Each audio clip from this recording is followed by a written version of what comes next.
What's next? Well, what's next for me is easing into retirement, you know, and making that adjustment. I mean, for 45 years, I've been, you know, I wake up every morning and I got projects. I got to move forward. I got goals. I got things to do. And now that Claire and Alan own the winery and the vineyard, I have some things to do, like this. And I come in and taste with the team, the production team, the winemaking team, you know, 2, 3, 4 days a week.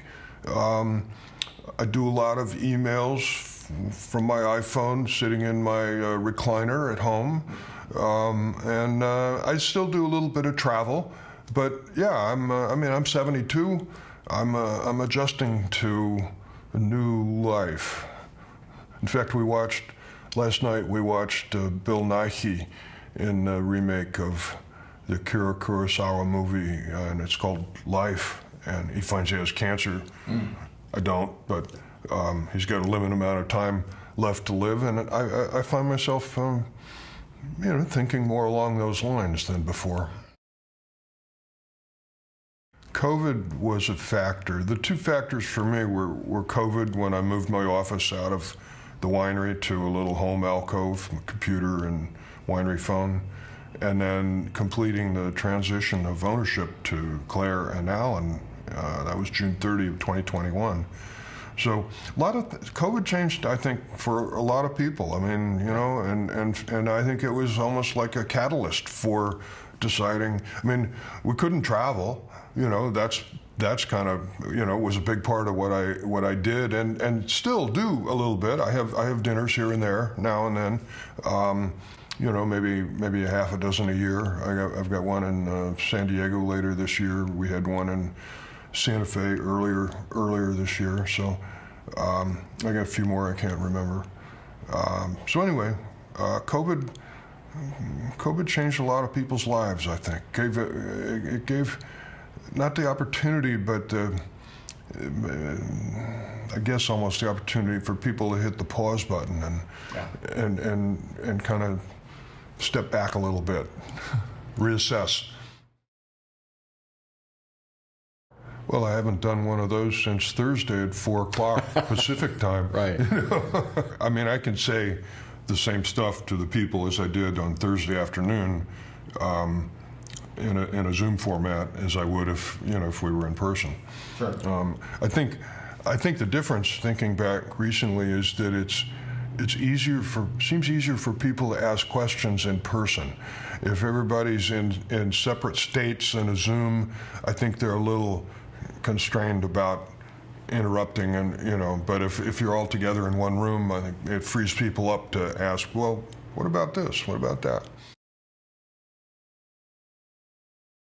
Yeah, there's a lot of stories. My daughter and my friend and vid consultant Daniel Roberts, Dr. Dirt, they keep telling me, you got to write a book. You got so many stories, you got to write a book. And I don't know. I mean, maybe. I think I'll probably need a good co-writer.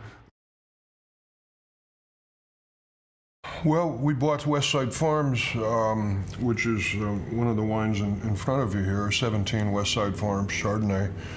We bought that on December 27th, 2012. So it's a 75-acre parcel. There's 30 acres of Chardonnay. There's 10 acres of Pinot Noir. If it was actually 10 years ago, if it was 2013, that would have been the vineyard I was referring to. It could have been that long ago. Yeah, I think it could have been. Yeah. Don't square me with dates, because it ain't going to happen. Yeah. So we've pulled out a couple of blocks. We're letting them fallow. We planted a bunch of nitrogen fixing plants, and we'll leave them fallow for 2 years. And then we'll replant to Chardonnay. There's so the Pinot's all on little elevated slopes near Westside Road, and then it drops down to be flatter. But in the middle of that, there's a rise, and Daniel tells us we can plant 4 or 5 or 6 rows of Pinot Noir on that rise. So yeah, so our new plantings are pretty exciting. Plus, the Pinot Noir, was leased by the former owners to Silver Oak for their Toomey brand. So they planted Pinot Noir starting in 2020, and they walked away from the lease following the 2021 vintage. So we got all of our own Pinot Noir for the first time last vintage, 2022. There's, I think there's 9 blocks, and it's pretty good.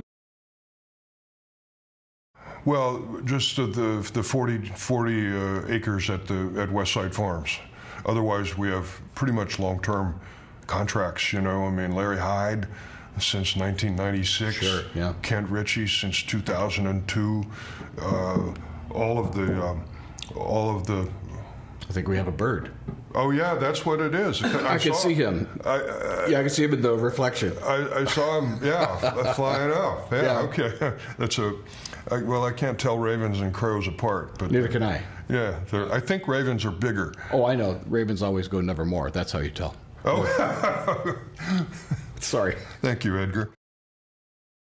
I mean, I'm a winemaker. I know, compared to regular folks, civilians, I know a lot about soil and rootstock and viticulture, but I'm not an expert. I'm not a professional. I would never put myself in that role. So I rely on professionals, and Daniel and I've known each other for 30 years, 35, and he's been helping us pretty much since we started, because I started with vineyards spread around, and so I engaged Daniel, geez, probably 25 years ago, to keep an eye on our vineyards. So he's been in every one of our vineyards every 2 weeks ever since.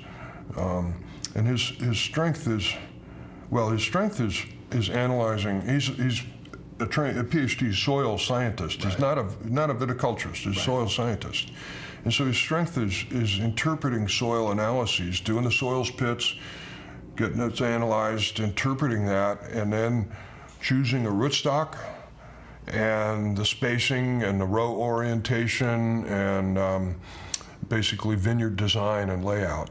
You know, of course he has expertise in cultural matters and vine management. In particular, I'll give your listeners one example. This other wine that's here, this other Chardonnay, is a Woolsey Road vineyard, which is a Martinelli vineyard. That was an introduction way back in about 2008 that Daniel made. Daniel was being used by the Martinellis for advice on some of their vineyards. And Lee Martinelli Sr., who was, the icon yesterday, he really liked our style of Chardonnay, and he wanted to do a vineyard together, so they had a little 3-acre parcel just south of Woolsey Road, just south of the Martinelli winery, and we collaborated. The 3 parties, the Martinellis and Daniel and myself, collaborated. So Daniel did the soils work. He chose the rootstock, 420A. He chose the spacing in collaboration with the Martinelli's equipment capabilities. It's quite close spaced. It's meter by 2 meter. And then the rootstock went in. We provided the budwood which was an old Wente selection originally selected from our blocks at Hyde Vineyard and put at Platt Vineyard. And then when Lou Platt died and Joan sold it, we didn't continue, but while we were there still, we took that budwood and budded it at Woolsey Road, the Martinelli Woolsey Road vineyard, which we've made since the 2012 vintage. And the point, a long story to get to the point for your listeners, one of Daniel's cultural inputs in vine management is, number one, he and we favor cane pruning rather than cordon pruning, not only for wine quality, but for the health of the vine. We don't get Eutypa fungal diseases in the cordon arms, because they're fresh canes each year. So what the French call double gouillot, which is just two baguettes, they also call them, 2 canes. And then no replacement spurs. Typically in California, you have a 2-bud replacement spur in the head, in the crown, for each cane. And what that does is now you've got 4 extra shoots, you've got 8 extra clusters in the head, in the crown of the vine, and it crowds airflow, and so Daniel's input is to lay out the 2 canes, and that's it. No replacement spurs, so the fruiting line is clean. It's just, it's not congested in the middle. And then next year you just cut it off to leaving 1 basal bud, and then that pushes, and then that's your next year's cane. Eventually it grows into a short cordon arm, and when it gets maybe 6 inches long on each side, so that now you've got a gap in the middle, then you replace it, you cut it off and paint it, and you replace it with a sucker from the trunk. Sure. So anyway, so that's an example of, even though Daniel's strength is soil science, of his understanding of how to cultivate and culturally manage and train grapevines. Cheers. Cheers, yeah. Cheers. Yeah, oh, it's 11:05. We're late.